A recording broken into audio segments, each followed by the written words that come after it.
How's everybody doing? It's nice to see you guys. I understand the chairman had a press conference here just recently and talked about the fact that we had a great meeting last week. I think we agreed on a lot of things. We've made some changes to the executive order and city council's request.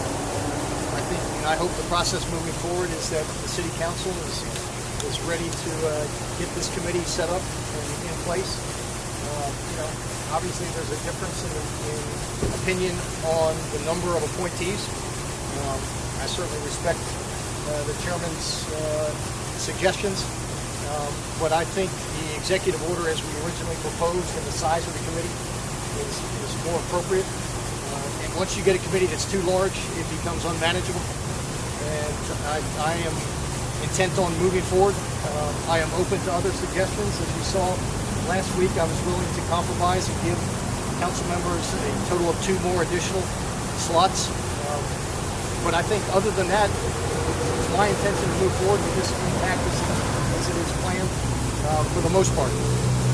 So I'll take any questions from that. What is the makeup of your board going to be or proposed? Well, it depends. When we started out, what I had suggested was that it be an 11-member board.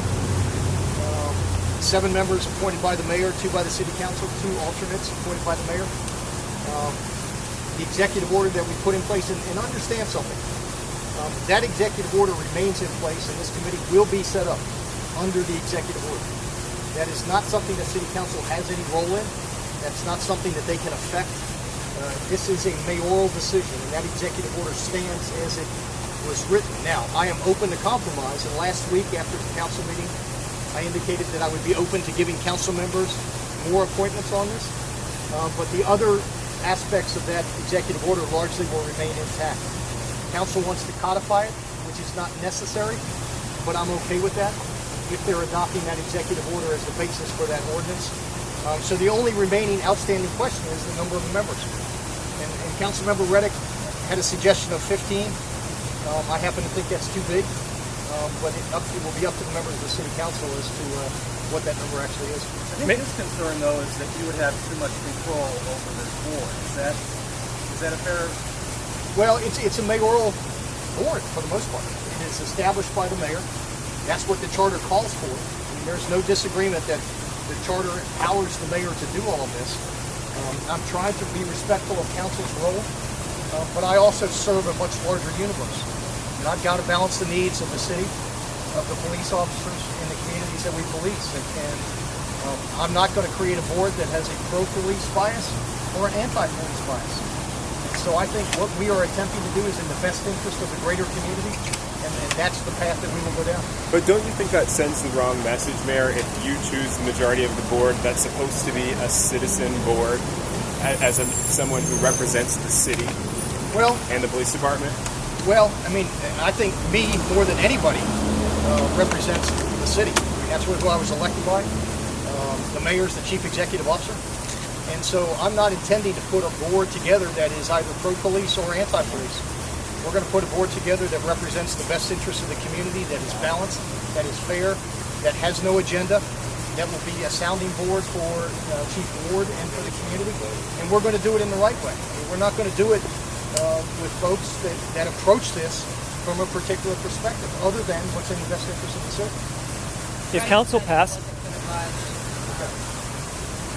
what if you're not going to budge and then no one budges and then there's no compromise? Well, I mean, the city council has the ability to pass something. I have the ability to veto it. But ultimately, this committee will be set up. It will be set up under the executive order that I issued and that I signed. I am open to suggestions, but there will be a police review committee.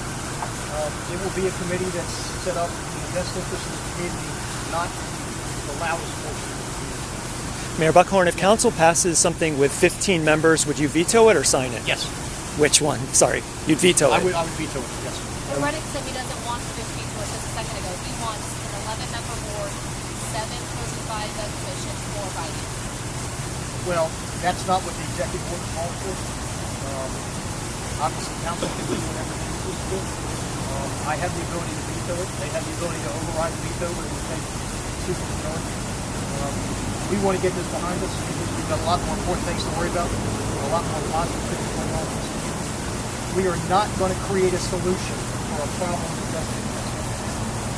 After Friday's meeting, you mentioned the idea of giving a non-extra vote, one for every single member district, and you seem to not be going there now. No, well, Chris, and that's why I said I'm open to a reasonable compromise. I'm open to the possibility of 4 council member votes, 1 from each district if they choose to, where I would retain the alternates. If that's what they arrive at, I'm okay with that. But I'm not going to let this board get beyond to a point where it's not manageable anymore. Why are you not okay with the 7-4 scenario, with 7 being from council appointed? Well, first of all, it's a mayoral prerogative. It's not a city council prerogative. They don't get to set this up. That becomes too big. It becomes too unwieldy. If we want a board that's actually going to work, that's going to deal with Tampa situations, not Ferguson situations, not Baltimore situations, but a board that is reflective of the challenges that we face here. And I am all about transparency. I'm fine with it. I don't have any problem with citizens making recommendations to how we can do our job better. But if we're going to do it, we want it to be effective. We want it to be realistic. We want it to reflect the challenges in the community, not the challenges somewhere else in America.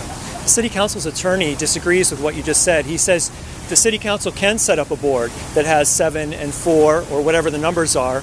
So if that happens, would there just be 2 boards and they can override your veto and so on? Well, the difference is, and I happen to disagree vehemently with the City Council attorney's perspective. I think everyone else who has looked at that, including every other city attorney that has served in the last 25 years, would tell you that he's flat wrong. They can set up an advisory board that will advise them. I'm not obligated as the mayor to staff it or to require police officers to appear before it. And to set up two separate boards is ridiculous. All right, everybody good? Get all that, Cedric?